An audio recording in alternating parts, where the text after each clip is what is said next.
Good morning. Just about to head off. 7:30, nice and early. Sun's just coming up behind those trees. Oh, it's been up a little while actually.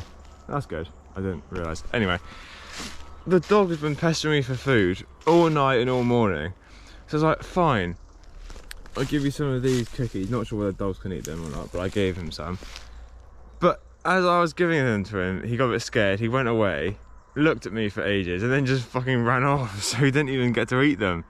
So poor dog's gonna be hungry for another day, when if he'd waited 2 more minutes, he would have had food.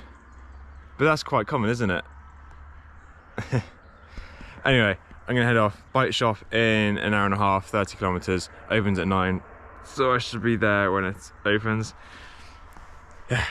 Oh shit, yeah, I need to pump up my bloody tyres. The front one's flat.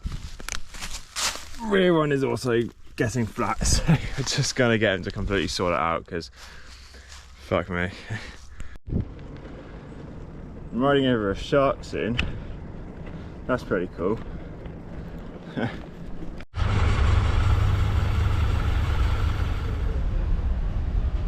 I have met up with Steve again. Hello. Hi.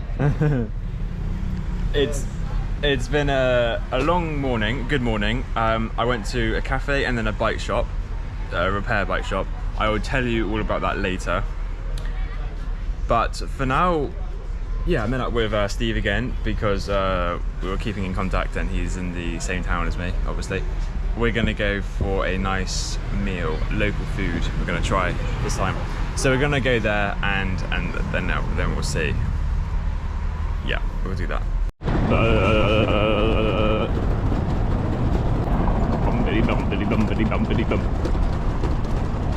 Hello, Steve. Hi. Are you okay? Yeah, I'm back. See you again.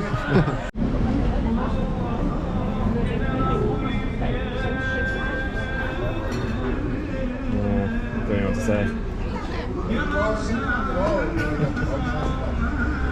Oh, you're filming? Yeah, I'm filming. So, what do you want to say? I don't know. This looks nice. Yeah, I think it's traditional food. Traditional, yeah. For the first time in Greece, so I think we will enjoy it. Yes. Cheers. Very good. This was absolutely delicious. We have devoured it. Combination of flavours was incredible, wasn't it? What was your favourite part? What was your favourite part? Potatoes. Potatoes, okay. Yeah. For me, maybe the combination of the salad and the meat.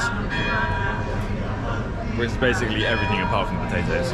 It was all delicious. And the service here is really good and the waiter is incredibly kind. So, great. And I have offered to pay because Steve obviously was very kind to me last time, so I'm returning the favour.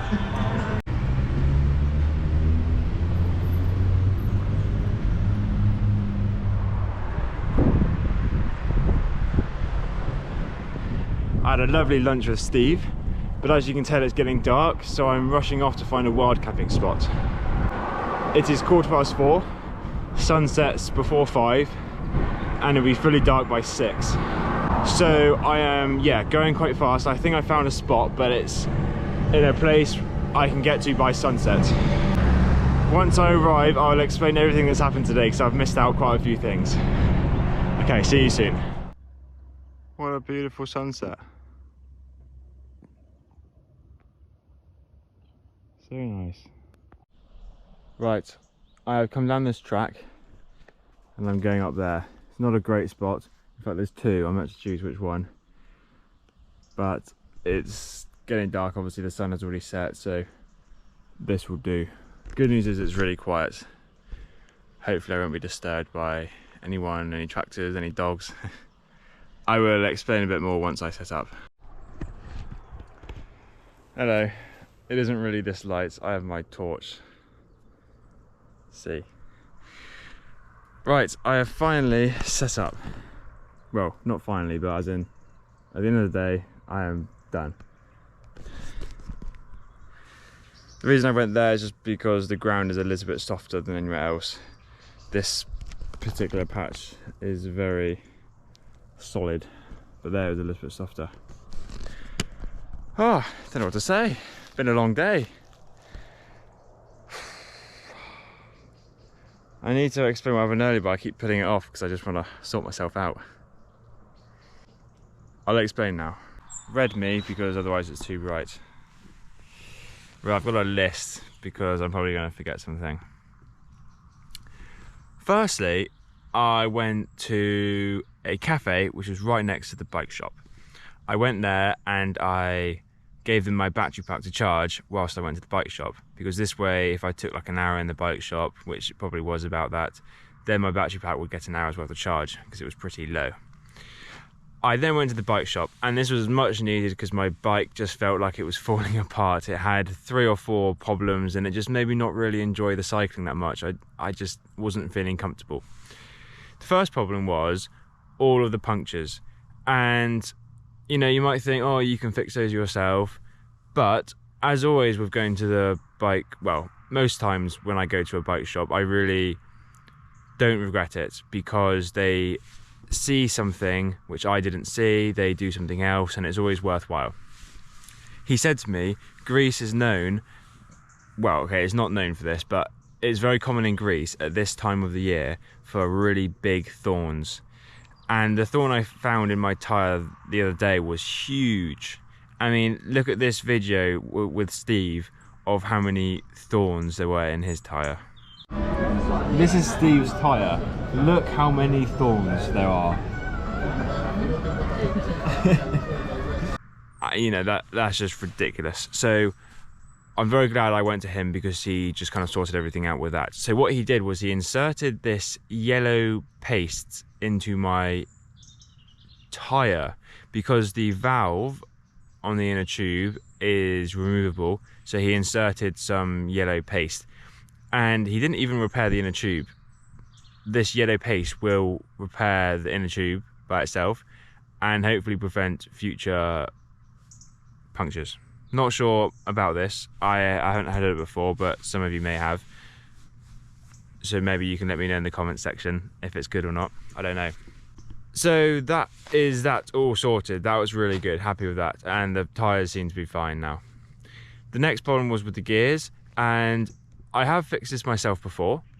Firstly, you can use the barrel adjuster to amend the gears, but this was already to the max, and what I've done in the past, this is what you should do, is you can fill it out with the wire at the back just to adjust the tension of the cable.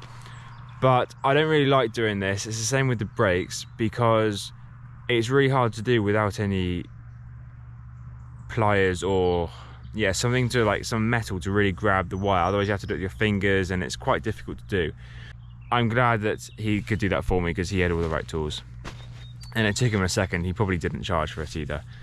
So the gears are now good, which is great. That's the most important thing, I think.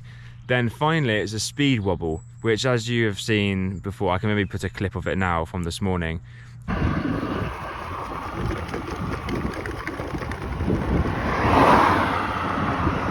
It was getting really bad, like the worst I've ever seen. It was ridiculous. After all of this, I'm thinking the flat tyres made it a lot worse. I think that's why, because since the tyres have been pumped up, it's not as bad. But he did kind of say or suggest what everyone else has been saying. Austin, mainly you were the one who first said this, and on the Reddit post you posted too. It is weight distribution, but mainly the front bag, as I can show you the bike. If I get rid of that front bag, the problem is still there, but it's less so. It's better. He also said that maybe I shouldn't have that type of bag. I should have one that's mounted to the handlebars instead of just loosely hanging, which is a good idea. So maybe I'll try and get one of those for the future. But what he kind of said was, like, in his voice, I can't really tell you what to do. You just need to experiment with different bags, different weights in different areas, and just see what works best. Okay, that's all. Wow, 5 minutes, crikey, sorry that's really boring. But it's interesting stuff anyway. Okay, let me check my notes. Gears wobble. He also recommended against going to Bulgaria. So I looked again on my Komoot app, and yeah, it's just a massive detour, and I think with everything going on at the moment, you know, with things at home, I'm just gonna go to Istanbul as soon as I can, and then I'll see what I want to do. And I'll be there in less than a week, which is really exciting. Okay, nice. Since my trip potentially could be nearing towards the end, I have been starting to think of ways I could adapt and change and everything to do with my setup. A bigger pot, I think, would be top of the list, because every time I cook pasta, I cook too much, but I obviously eat it all anyway. I could just do with a bigger pot, you know. For dinner, we have pasta in a tin of tomatoes with courgette and cooked salami. Delicious. Favourite part of the day is in the evening, lying on the floor, looking up at the stars and just thinking. So relaxing. Don't think you can pick up the stars. Oh, you can see that one. Maybe. Yeah. That's very nice. Very nice. Oh, I'm too lazy to get my torch. That was on my head. Right, okay, there we go. I'm going to end the video here. Thank you very much for watching, as always. And I hope you're looking forward to the next one. Ta-ta. Oh, wrong button.